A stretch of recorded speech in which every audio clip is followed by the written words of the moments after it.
مفاہمت سے ممکن نہیں ہے، بلکہ متاثرہ علاقوں میں بھی کشیدگی کا خاتمہ ضروری ہے۔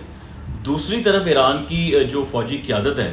انہوں نے بھی سخت موقف اختیار کیا ہے، اور خاتم الانبیاء ایک تحریک ہے، انہوں نے خبردار بھی کیا کہ جی اگر اسرائیل نے لبنان میں کارروائیاں جاری رکھیں تو اس سے سخت رد عمل کا سامنا کرنا پڑ سکتا ہے۔ یہ بیانات ظاہر کرتے ہیں کہ چاہے سفارتی دروازے کھل چکے ہیں لیکن خطے میں مکمل امن ابھی بھی ایک بہت بڑا چیلنج بنا ہوا ہے، اور امن خراب کرنے کے پیچھے بظاہر اسرائیلی دکھائی دے رہے ہیں، جو کہ بالکل واضح، جس پہ ٹرمپ بھی باقاعدہ اسرائیل کے وزیر اعظم پہ ایک بار غصہ ہو چکا ہے۔ اب ذرا ایران کے اندرونی معاملات کی میں آپ کو کہانی بھی سنا لیتا ہوں۔ جہاں ایک طرف حکومت اس معاہدے کو سفارتی کامیابی قرار دے رہی ہے، وہیں ملک کے سخت گیر حلقوں میں، یعنی آپس میں سیاسی معاملات بھی تو ہوتے ہیں نا کچھ، وہاں یہ بحث ایک جاری ہے کہ جی بعض سیاستدانوں کا الزام ہے کہ مذاکراتی ٹیم نے رہبر اعلیٰ یعنی کہ مشتبہ خامنی کی بعض جو سرخ لائنیں تھیں، یعنی ریڈ جو اس کی لائن تھی، ان سے انحراف کیا ہے۔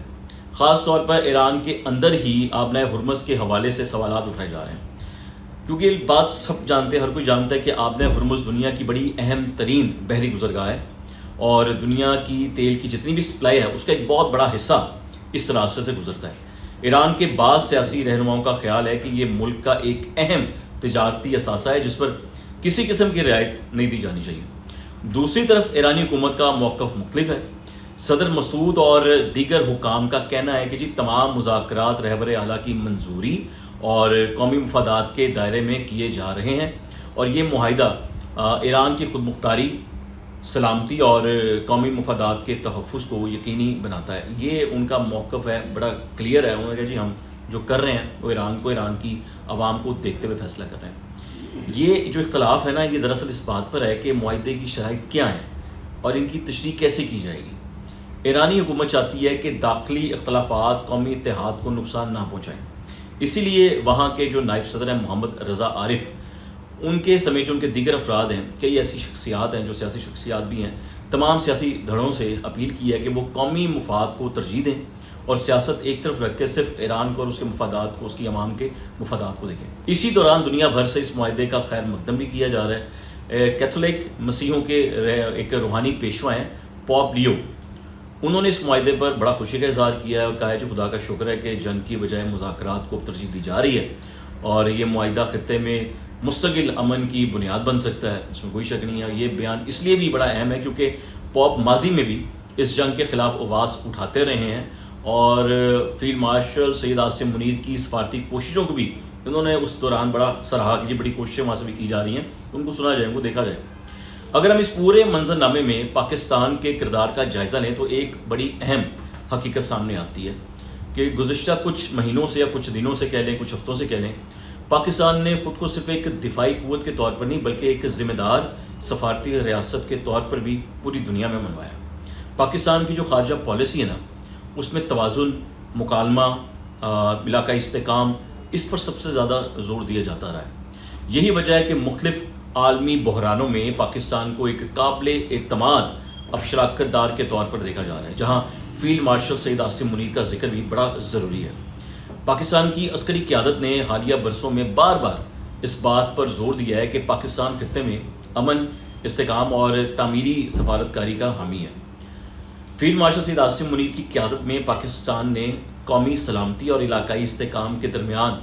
توازن کو قائم رکھنے کی بھرپور کوشش کی، اور ایک مضبوط دفاعی پوزیشن کے ساتھ ساتھ پاکستان نے ہمیشہ مذاکرات اور امن کو ترجیح دینے کا ہی پیغام دیا۔ اسی پالیسی کا نتیجہ ہے کہ آج پاکستان کو مختلف علاقائی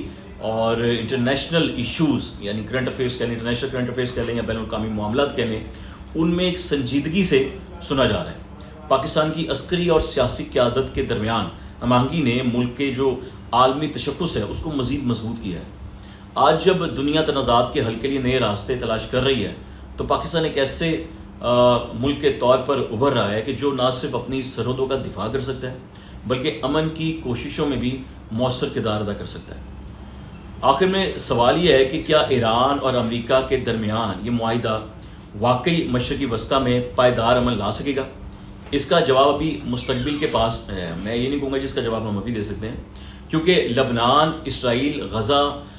سمندری پابندیاں، جوہری پروگرام اور علاقائی سیاست جیسے کئی ایسے پیچیدہ مسائل ابھی بھی موجود ہیں۔ لیکن ایک حقیقت سے انکار ہم بالکل بھی نہیں کر سکتے کہ مذاکرات کا آغاز، کہیں بھی مذاکرات اگر ہوں، کہیں بھی ٹیبل ٹاک ہو، وہ ہمیشہ ایک لڑائی کو، جنگ کو وہ اس کا خاتمہ کرنے کے لیے، اس کو روکنے کے لیے سب سے پہلا قدم ہوتا ہے۔ اگر تمام فریق دانش مندی سے، برداشت سے اور سفارتکاری کا راستہ اختیار کرتے ہیں تو یہ معاہدہ آنے والے برسوں میں پورے خطے کے لیے ایک نئی امید ثابت ہو سکتا ہے، اور اگر ایسا ہوتا ہے تو پاکستان کا کردار، اس کی سفارتی کاوشیں اور امن کے لیے اس کی مسلسل حمایت یقیناً ہسٹری کے، یعنی تاریخ کے ایک سنہرے حروف میں، صفحات میں، مثبت انداز میں یاد رکھی جائے گی۔ آج پوری صورتحال کے بارے میں میں یہ کہوں گا کہ جی اس پوری صورتحال کے بارے میں آپ کیا رائے رکھتے ہیں، کمنٹ کر کے آپ نے لازمی بتانا ہے، اور آپ کا کمنٹ بہت ضروری ہوتا ہے۔ بیل آئیکن آپ لازمی دبا دیجیے گا۔ اگلی ویڈیو کا انتظار کیجیے، تب تک اپنی دعا میں یاد رکھیے گا۔ اللہ حافظ۔